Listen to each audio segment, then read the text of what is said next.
this is the pandemic agreement. It's gone through multiple different names. It's now a pandemic agreement. It needs a 2/3 majority vote of the 194 member states next week at Geneva. So that's 130 countries to vote yes to get it up.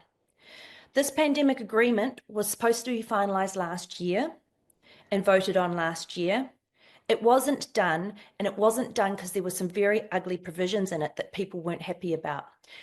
And I think I've said it before on here, they weren't happy about it for a lot of the reasons we've been complaining about. For example, Great Britain wasn't prepared to sign it because it raised sovereignty issues. There's a thing. The African nations didn't want to sign it because they wanted to get drugs for all the pathogens that they're going to be supplying the WHO lab in Germany. And so those same provisions are the ones that are still a headache. And so what they've done is they've just slid it off to a conference of parties to deal with it.